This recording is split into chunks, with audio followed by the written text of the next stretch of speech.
Bien, queridos hermanos, amigos y todos los que nos siguen a través de este medio, queremos darles una cordial bienvenida a cada uno de ustedes. Vamos a comenzar este desarrollo como de costumbre. De cada séptimo día de la semana, nos encontramos ya en el día perfecto que el Señor ha creado para el hombre y quisiéramos que podamos disfrutar de este día, que el Señor bendiga a cada hogar, que el Señor bendiga a cada estudiante y podamos compartir pues lo que escuchemos. Antes de comenzar vamos a comunicarnos con nuestro Creador. Les invitamos donde ustedes se encuentran a hacer lo mismo para así poder recibir esa gran bendición. Vamos a orar. Padre eterno, usted es grande y maravilloso. En esta mañana queremos pedirle su dirección. Sea usted nuestro director, sea usted quien dirige cada parte del estudio y nos haga entender lo importante y maravilloso que es estudiar su palabra. Abra su mente y su corazón de cada oyente, principal el nuestro, y quisiéramos, Señor, que usted sea pues quien lleve todas las cargas que nosotros tenemos. Gracias por esa oportunidad que nos da. Gracias, Señor, porque usted nos ama y nos llama, Señor, cada mañana. Le pedimos estos favores por su justicia perfecta, Señor Jesús. Amén. Entonces, mis queridos hermanos, vamos a comenzar este desarrollo del día de hoy. El título de la semana, la vida de oración de David. La vida de oración de David. Tenemos el verso de memoria, Salmos 62, 8 dice: esperad en él en todo tiempo, oh pueblos, derramad delante de él vuestro corazón, Dios es nuestro refugio. Esperar en él todo tiempo, oh pueblos, derramad delante de él vuestro corazón, Dios es nuestro refugio. El salmista comprende perfectamente que el Señor es nuestro refugio, pero delante de Él debemos derramar nuestro espíritu, nuestra alma, para así poder ser correspondido.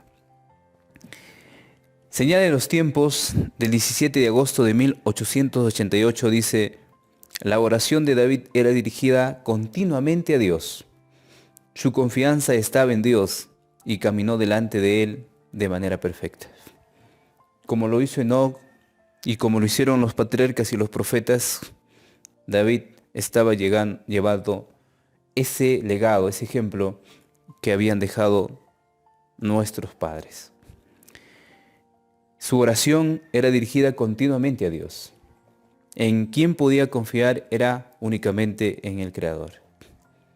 Su amistad que tenía con Él era una amistad buena, una amistad continua. Nosotros deberíamos hacer lo mismo, entendiendo que no hay hombre alguno en quien confiar en esta tierra. Solamente Cristo, quien puede saber y darnos el consejo que necesitamos. Entonces, mis queridos hermanos, amigos, vamos a buscar el Salmo 42 y vamos a leer el verso 1. Les invito a buscar ahí en sus Biblias el Salmo 42 y vamos a leer el verso 1. Dice la palabra: como el ciervo brama por las corrientes de las aguas, así clama por ti, oh Dios, el alma mía. Como el ciervo brama por las aguas, o por las corrientes de las aguas, así clama por ti, oh Dios, el alma mía. Sabemos que el ciervo en el desierto clamará por agua todos los días de su vida. El salmista, tomando como ejemplo este animal, menciona la entrega o la búsqueda del ser humano, o principalmente la de él. Así como el ciervo clama por las aguas, yo también clamo, dice el salmista. El testimonio en lugares celestiales dice, en la página 63, la oración genuina compromete las energías del alma y afecta toda la vida. El que presenta en esta forma sus necesidades delante de Dios siente la vaciedad de todo lo demás que está bajo el cielo. Notemos lo que dice el testimonio, que la oración genuina comprende las energías del alma.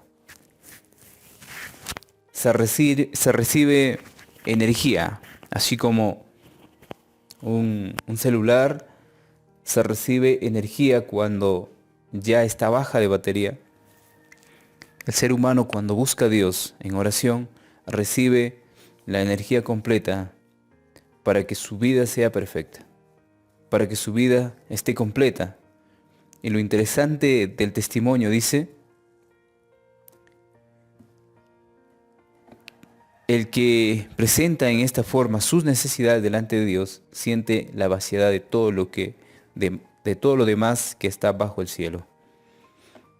Se libera de todo mal. Se libera de toda maldad que acarrea este mundo. Tenemos una pregunta. Dice, ¿qué implica la oración genuina? ¿Qué implica la oración genuina? Que clamemos así como el ciervo brama por las aguas. Que clamemos así como el ciervo brama por las aguas. Eso es lo que implica que hagamos cada uno de nosotros. Así como ese animal que busca, nosotros también deberíamos buscar a Cristo, nuestra única fuente de salvación y de sabiduría. El Salmo 77, el párrafo 1 dice lo siguiente. Vamos a buscar el Salmo 77, párrafo 1. Con mi voz clamé a Dios clamé y Él me escuchará.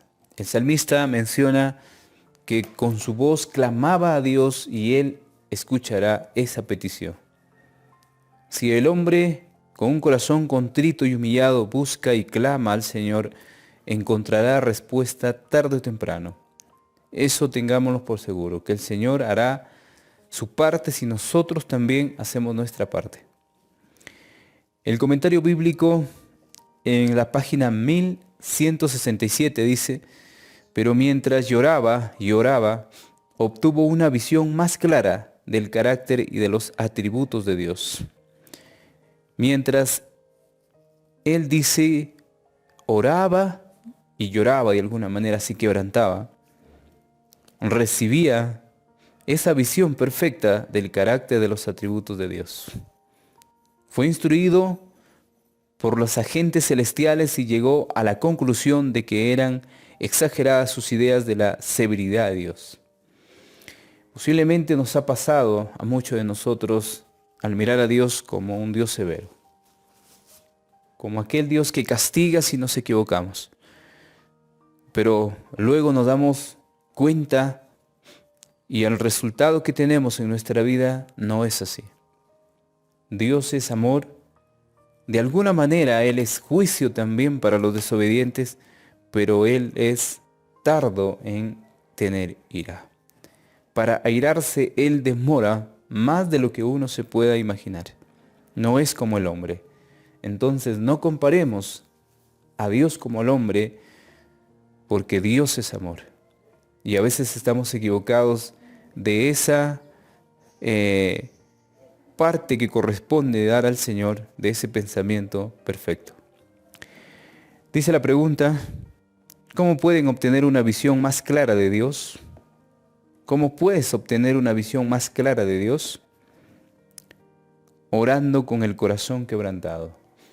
Orando con el corazón quebrantado podríamos obtener una visión más clara del Creador, de aquel que ha enviado a su Hijo unigénito para que todo aquel que en Él cree no se pierda, mas tenga vida eterna. Entonces, queridos hermanos, vamos a buscar el Proverbios ,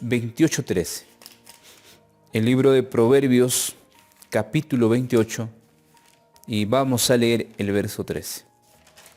Dice la palabra: el que encubre sus pecados no prosperará, mas el que los confiesa y se aparta alcanzará misericordia.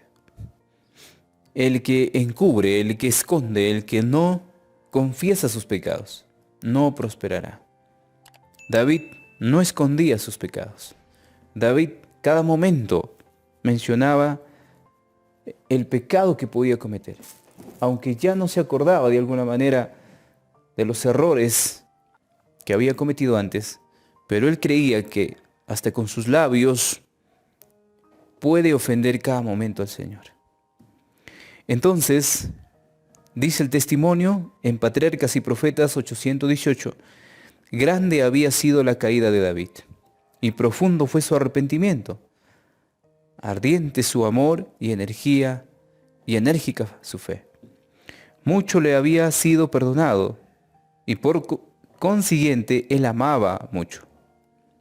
Hermanos queridos, el gran pecado de los hombres, el pecado más grande, hace que uno se dé cuenta, digamos, con más intensidad que tenemos a un Dios de amor. Por eso Lucas capítulo 7, el verso 47 dice lo siguiente. Notemos lo que dice el libro de Lucas, capítulo 7 y el verso 47. Vamos a encontrar una declaración tremenda a lo que dice Lucas en el párrafo 47. Por lo cual te digo que sus muchos pecados te son perdonados. Por lo cual te digo que sus muchos pecados le son perdonados. Porque amó mucho, mas aquel a quien se perdona, poco ama. Mas aquel que se perdona poco, poco ama. Entonces, por ser tan grande ese pecado que había cometido David, tenía tan profundo apego al Señor y buscaba cómo estar bien ante la presencia de su Creador. Eso es lo que cada ser humano necesita comprender hoy en día.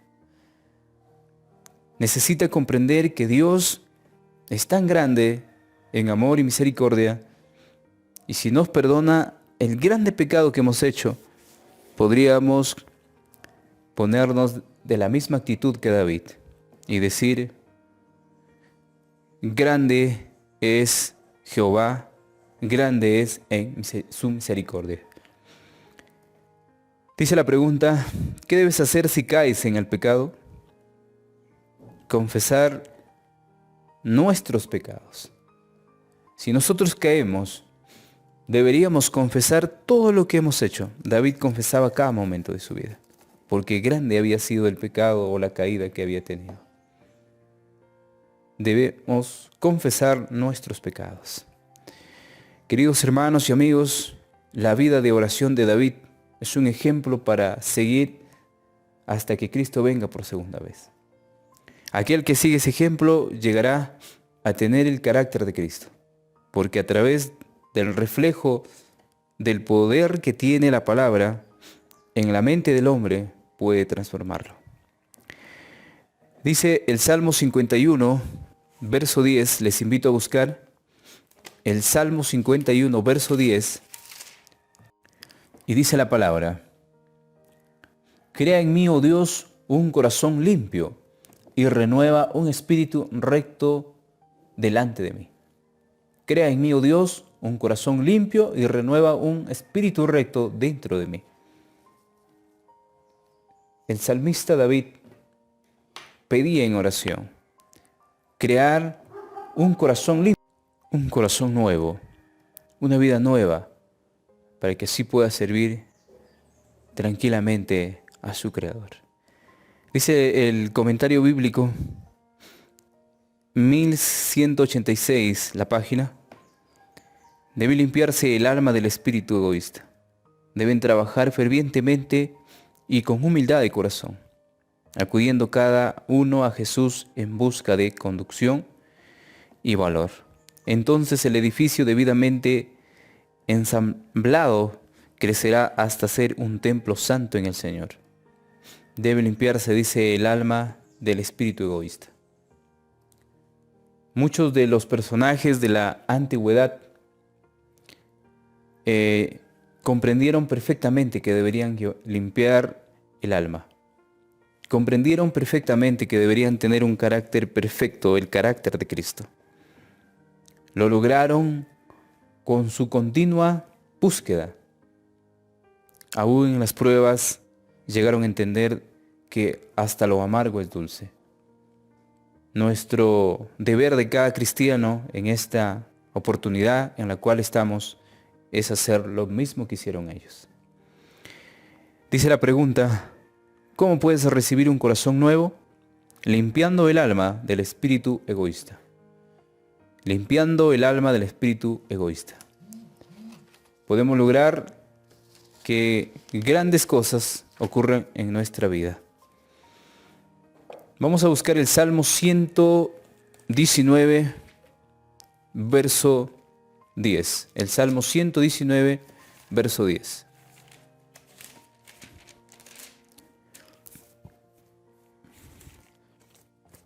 Dice la palabra, el Salmo 19, 110, dice la palabra: con todo mi corazón te he buscado, no me dejes desviarme de tus mandamientos.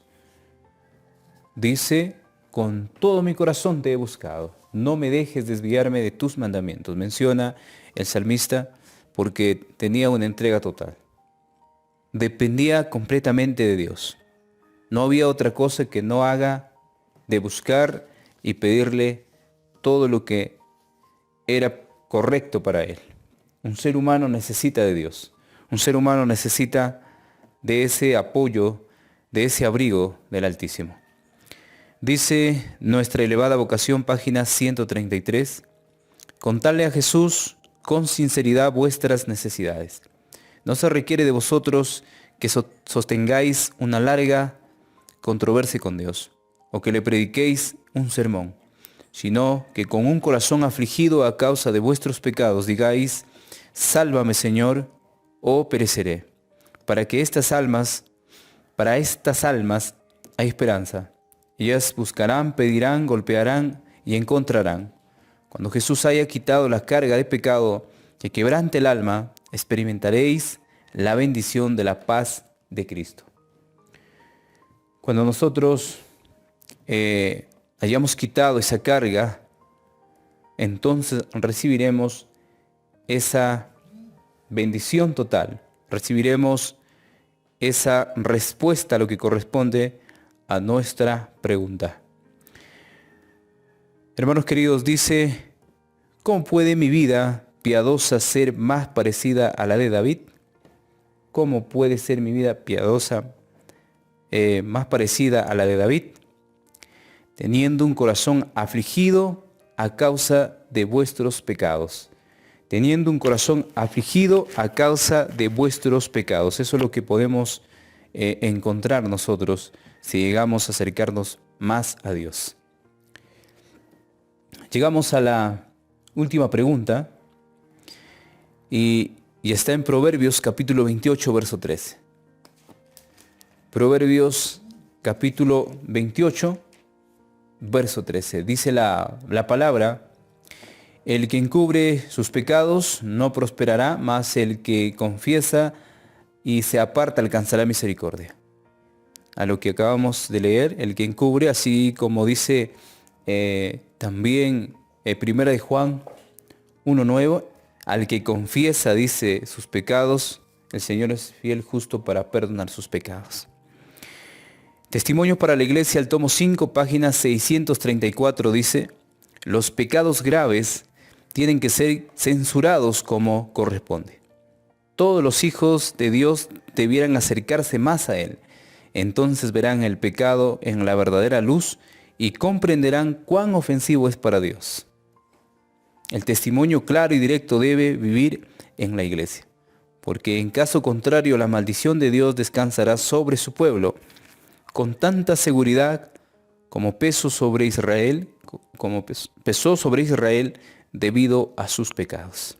Es interesante lo que dice el testimonio, que el testimonio claro y directo debe vivir en la iglesia. Si no ocurre una vida de piedad en los seres humanos, entonces tarde o temprano vendrá la réplica de ese ataque que viene de parte del cielo, porque no podemos burlarnos de lo que se nos presenta cada día y de lo que nosotros tenemos como resultado de una búsqueda que hacemos. Entonces los pecados graves tienen que ser censurados como corresponde. Todos los hijos de Dios debieran acercarse más a Él. Y su súplica de pedir perdón, así como David, debería estar todos los días de sus vidas. Hermanos y amigos, necesitamos vivir la vida piadosa de David y recordar lo que él tenía como consecuencia de vivir una vida santa delante de su Creador. Dice la pregunta, ¿qué debe hacer el pecador después de su arrepentimiento? No encubrir sus pecados, sino confesarlos. No encubrir sus pecados, sino confesarlos. El pecador debe confesar todos sus pecados para que vacíe todo ese cántaro y sea pues llenado esa vasija con el Espíritu Santo. El pecador necesita confesar todos sus pecados. Hermanos queridos y amigos, la vida de oración de David ha sido el título de esta semana. Esperemos que ustedes puedan meditar ahí en sus grupos donde se encuentran y el Señor bendiga a cada corazón que le busca como le buscó David. Bendiciones a cada uno de ustedes, un abrazo a la distancia, que el Señor los bendiga. Nos encontramos en un siguiente estudio. Bendiciones.